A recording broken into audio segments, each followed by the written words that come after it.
ગુજરાતના રાજકારણમાં હાલની પરિસ્થિતિ કંઈક એવી છે કે કોંગ્રેસના કાર્યકર્તાઓ અને વર્ષો જૂના નેતાઓ કોંગ્રેસને એવું કહી રહ્યા છે કે તમે અમને ના સાચવ્યા એટલે અમારે પછી બીજા પક્ષમાં જવું પડે છે। અત્યારે આમ આદમી પાર્ટી દિવસે ને દિવસે આગળ વધી રહી છે, અલગ અલગ જગ્યા ઉપર જનસભાઓ કરી રહી છે અને એમાં જ કોંગ્રેસ અને ભાજપના નેતાઓ જોડાઈ પણ રહ્યા છે અને હવે જસદણની અંદર મોટા પાયે કોંગ્રેસ અને ભાજપમાં ગાબડું પડ્યું છે। વર્ષો જૂના કોંગ્રેસના નેતાઓ જે કોંગ્રેસની સાથે હતા એમણે હવે કોંગ્રેસથી છેડો ફાડ્યો છે અને આમ આદમી પાર્ટીનો હાથ ઝાલ્યો છે। નમસ્કાર, આપ જોઈ રહ્યા છો નિર્ભય ન્યૂઝ અને હું છું આપની સાથે રિદ્ધિ। રાજકારણમાં સ્વાભાવિકપણે એવું હોય છે કે જો કોઈ પણ પક્ષમાં કોઈ પણ કાર્યકર્તા કે નેતા હોય એમને જો સાચવવામાં ન આવે તો એમની પાસે બીજો ઓપ્શન હોય છે કે કોઈ બીજા પક્ષમાં જતા રહે। એટલે હવે ગુજરાતના રાજકારણમાં પણ કંઈક આવું બન્યું છે અને ખાસ કરીને રાજકોટની અંદર હવે મોટા પાયે ભાજપ અને કોંગ્રેસમાં ગાબડું પડ્યું છે, કારણ કે જસદણની અંદર કોંગ્રેસ અને ભાજપના મોટા મોટા જે નેતાઓ છે તે કોંગ્રેસ અને ભાજપનો હાથ છોડી અને આમ આદમી પાર્ટીમાં આવ્યા છે। જસદણમાં કોંગ્રેસ ભાજપના મોટા આગેવાનો આપમાં જોડાતા રાજકીય સમીકરણો પણ હવે બદલાયા છે। રાજકોટ જિલ્લા રાજકારણમાં ઐતિહાસિક ફેરફાર પણ થયો છે। આ સાથે જ જ્યારે આમ આદમી પાર્ટી સમગ્ર ગુજરાતમાં ગુજરાત જોડો જનસભાઓ યોજી રહી છે અને એમાં જ ખૂબ જ મોટી સંખ્યામાં ભાજપ અને કોંગ્રેસના નેતાઓ છે તે જોડાઈ રહ્યા છે। આ સાથે જ સામાજિક, ધાર્મિક, ખેડૂત સમાજના આગેવાનો પણ ખૂબ જ મોટી સંખ્યામાં દિવસે ને દિવસે આમ આદમી પાર્ટીમાં જોડાઈ રહ્યા છે અને એ જ દરમિયાન જ્યારે ઈસુદાન ગઢવી અને જે આમ આદમી પાર્ટીના ઘણા બધા આગેવાનો છે જસદણની અંદર તેમણે ગુજરાત જોડો જનસભા યોજી હતી અને એ જ જનસભાની અંદર આ પ્રદેશ ઈસુદાન ગઢવીના હાથે ભાજપ અને કોંગ્રેસના મોટા આગેવાનો આપમાં જોડાયા હતા। રાજકોટ જિલ્લા રાજકારણમાં એક ઐતિહાસિક ફેરફાર પણ નોંધાયો છે, કારણ કે રાજકોટ જિલ્લા કોંગ્રેસ સમિતિના ઉપપ્રમુખ અને સહકારી ક્ષેત્રના આગેવાન ભાવેશ એચ વસોયા તથા જિલ્લા કોંગ્રેસ ફરિયાદ સેલના ચેરમેન જે ધર્મેશ ઢાંકેચા છે એમણે કોંગ્રેસનો હાથ છોડીને આમ આદમી પાર્ટીમાં જોડાયા। ભાવેશ વસોયા અને ધર્મેશ ઢાંકેચાની સાથે સાથે તેમના 400થી વધુ સક્રિય કાર્યકર્તાઓ પણ આપમાં જોડાયા છે। આ સાથે જ ભારતીય જનતા પાર્ટીમાંથી રાજકોટ તાલુકાના બેડી ગામના આગેવાન કિશોર વાડોદરિયા તથા એમની સાથે 100થી વધુ સ્થાનિક આગેવાનો પણ નવી રાજકીય દિશાની શોધમાં આમ આદમી પાર્ટીમાં જોડાયા છે। આ બધાનું આમ આદમી પાર્ટીના જે પ્રદેશ પ્રમુખ ઈસુદાન ગઢવી છે તેમણે વિધિવત આ તમામ લોકોને ખેસ પહેરાવી સ્વાગત કર્યું હતું। આ સાથે જ રાજકોટ જિલ્લા પ્રમુખ તેજસ ગાજીપરાની આગેવાનીમાં થયેલા સામૂહિક જોડાણે જિલ્લાના રાજકીય સમીકરણ પણ બદલી નાખ્યા અને આમ જે આમ આદમી પાર્ટી છે હવે ધીમે ધીમે નવું બળ છે તે પોતાનામાં ભરી રહી છે। પણ હવે સવાલ એ થઈ રહ્યો છે કે જ્યાં ધર્મેશ ઢાંકેચા છે કોંગ્રેસના જે વર્ષો જૂના પાયાના કાર્યકર્તા કહી શકાય, નેતા કહી શકાય, એમણે થોડા સમય પહેલા કોંગ્રેસના જ એક નેતા સામે બળવો કર્યો હતો, એમની સામે અમિત ચાવડાને ક્યાંક ફરિયાદ કરી હતી કારણ કે એક માથાકૂટ સામે આવી હતી અને એ જ બાબતે અમિત ચાવડાને પણ પડકાર ફેંક્યો હતો કે અલગ અલગ જગ્યા ઉપર તમે જનસભાઓ કરી રહ્યા છો તો એક વખત તમારા જ પૂર્વ નેતા છે જે ધારાસભ્ય હતા અવસર નાખી એમની સામે તમે એક વખત સભા કરીને જોઈ લો, તમને ખબર પડી જશે કે શું થશે। એટલે ખુલ્લો પડકાર કોંગ્રેસમાં ફેંક્યો હતો, કહ્યું હતું કે એટલા માટે જ કોંગ્રેસમાં કોઈ કાર્યકર્તા ટકતું નથી કારણ કે એમને સાંભળવામાં નથી આવતું। હવે જ્યારે આ ઢાંકેચા સાહેબ છે એમની સાથે ઘણા બધા કોંગ્રેસના કાર્યકર્તાઓ પણ હવે આમ આદમી પાર્ટીમાં જોડાયા છે એટલે ક્યાંક હવે એવું લાગી રહ્યું છે કે ધીમે ધીમે કોઈક પરિવર્તન ઈચ્છી રહ્યું છે, પછી કોંગ્રેસના કાર્યકર્તા હોય, ભાજપના કાર્યકર્તા હોય,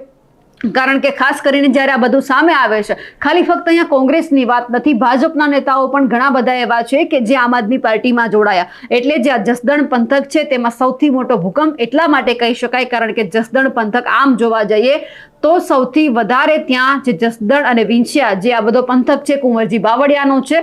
સૌથી પહેલા જે કુંવરજી બાવળિયા પોતે કોંગ્રેસમાં હતા, પછી ભાજપમાં આવ્યા એટલે કે પોતાનો ગઢ પણ તેઓ હવે ક્યાંક ધીમે ધીમે સાચવી નથી રહ્યા કારણ કે એવો જે પાછળ જે મૂકીને આવ્યા હતા એ બધા જે કાર્યકર્તાઓ છે હવે આમ આદમી પાર્ટીમાં જોડાઈ રહ્યા છે, એમની સામે જ પડી રહ્યા છે। અત્યાર સુધી કોંગ્રેસ જે રીતે ધીમે ધીમે નીચે એટલે ઉપર આવી રહી હતી એ જોતા એવું લાગતું હતું કે કોંગ્રેસમાં ઘણા બધા કંઈક નવા પરિવર્તન આવી રહ્યા છે, પણ હવે જ્યારે સૌરાષ્ટ્રનું જે હબ ગણાઈ રહ્યું છે જે રાજકોટ જિલ્લો કે જ્યાં આ ભંગાણ થયું છે એટલે ક્યાંક સ્વાભાવિક એવું લાગે છે કે હવે આમ આદમી પાર્ટીએ સૌરાષ્ટ્રની અંદર પોતાની પકડ જમાવી છે। પણ ભાજપે પોતાના જૂના જોગીઓને સક્રિય તો કર્યા, તેમ છતાં ઘણા બધા કાર્યકર્તાઓ એવા છે કે જે હજુ પણ આમ આદમી પાર્ટીમાં જોડાવા માંગે છે। એટલે કે વિસાવદરથી જે શરૂઆત થઈ છે સૌરાષ્ટ્રમાં પરિવર્તન લાવવાની, રાજકારણનું હબ સૌરાષ્ટ્ર ગણાય છે અને જો આમાં કંઈક પરિવર્તન આવે તો આખા ગુજરાતમાં પરિવર્તન આવી શકે એમ છે। એટલે આપણે આ જોયું કે સૌરાષ્ટ્રમાંથી જે એક હુંકાર ઉઠ્યો છે, કાર્યકર્તાઓ આમ આદમી પાર્ટીમાં જોડાઈ રહ્યા છે, કોંગ્રેસ ભાજપમાં ભડકા થઈ રહ્યા છે અને નેતાઓ છે આમ આદમી પાર્ટીમાં જોડાઈ રહ્યા છે। એટલે સ્વાભાવિક સ્વાભાવિક છે કે ક્યાંક કોંગ્રેસ અને ભાજપે હવે વધારે મહેનત કરવી પડશે, અને એ પણ સ્થાનિક સ્વરાજની ચૂંટણીઓની અંદર, કારણ કે આમ આદમી પાર્ટી હવે ધીમે ધીમે બધી જ જગ્યા ઉપર ફરી વળી છે. બધા જ લોકોને પોતાની તરફ આકર્ષવાનો પ્રયત્ન કરી રહી છે, આમ આદમી પાર્ટીમાં જોડાવા માટેના પ્રયત્ન કરી રહી છે. પણ અત્યારે જે આપણને દ્રશ્ય દેખાઈ રહ્યું છે એ કદાચ ભવિષ્યમાં ન પણ હોઈ શકે. લોકો જનસભામાં જાય પણ છેલ્લી ઘડીએ શું થાય છે આપણને બધાને ખબર છે, કારણ કે જ્યારે ચૂંટણી આવે છે ત્યારે કોઈક જ વાર એવું બને છે કે જે કાર્યકર્તા છે, જે લોકો છે, જે જનતા મતદારો છે, અલગ અલગ સભામાં ગયા હોય અને પછી મત બીજાને આપીને આવવાનું, એટલે કે જે રીતે સત્તા બને છે એમના ઉપરથી આપણને ખ્યાલ આવે છે કે સભાઓ તો બધી જગ્યા ઉપર થાય છે. જનસભામાં લોકો એટલા આવે પણ છે, નાસ્તો પણ કરે છે, ઘણા બધા એમાં જોડાય પણ છે, અને પછી જ્યારે મત આપવાની વાત થાય છે ત્યારે આખું સમીકરણ બદલાઈ જતું હોય છે. એટલે અત્યારે જે રીતે આપણને દેખાઈ રહ્યું છે કે જસદણ વિંછિયા પંથકની અંદર આમ આદમી પાર્ટીએ ક્યાંક એવું નક્કી કરી લીધું હોય કે શરૂઆત કરવી હોય તો અહીંયાથી કરી લઈએ, અહીંયા પોતાનો એક બેઝ બનાવીએ, જેથી કરીને જે કુંવરજી બાવળિયા છે, ખાસ કરીને આપણે બ્રિજરાજ સોલંકીને પણ સાંભળ્યા હતા કે હવે મોરે મોરો દેવાની તૈયારી એમની છે, એટલે કે કુંવરજી બાવળિયા એમના જ ગઢમાં જઈ એમને પડકારવા. એટલે જ્યારે આ જનસભા હતી ત્યારે આટલા બધા લોકો, કોંગ્રેસ ભાજપના એ પણ વરિષ્ઠ નેતાઓ, જૂના કાર્યકર્તાઓ જોડાય, એટલે સ્વાભાવિકપણે એવું સમજવાનું કે આમ આદમી પાર્ટીમાં કંઈક હવે નવું થઈ રહ્યું છે. જે કાર્યકર્તાઓ કોંગ્રેસમાં નથી ઈચ્છી રહ્યા કે કોંગ્રેસ છે તે ભલે ઉપર આવે પણ અમારું સાંભળવામાં નથી આવતું, એટલે જે જગ્યા ઉપર સાંભળવામાં આવે ત્યાં જવાનું. બીજી બાજુ આપણે સાઈડ પણ જોઈ રહ્યા છીએ કે આમ આદમી પાર્ટીના ઘણા બધા નેતાઓ જે કોંગ્રેસમાંથી આમ આદમી પાર્ટીમાં આવેલા છે તે ફરી એક વખત આમ આદમી પાર્ટીને ટાટાબાઈ કહી અને પોતાના જે જૂના પક્ષમાં જોડાઈ રહ્યા છે, કારણ કે આ તો રાજકારણ છે. ગમે ત્યારે ગમે ત્યાં જવાનું, ઉથલફેર કરવાની, અને જ્યારે પોતાને કંઈક એવું લાગે કે અહીંયા કંઈક વધારે મળી રહ્યું છે એટલે પોતાનો પક્ષ બદલી નાખવાનો. એ લોકોને લોકોથી કોઈ જ ચિંતા નથી હોતી.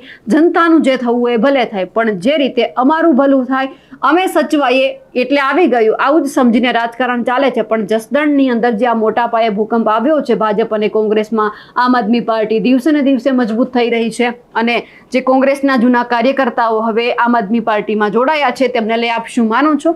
કમેન્ટ કરીને ચોક્કસથી જણાવજો. સાથે જ અમારી નિર્ભય ન્યૂઝ ચેનલને લાઇક, શેર અને સબસ્ક્રાઇબ કરવાનું ભૂલશો નહીં. નમસ્કાર.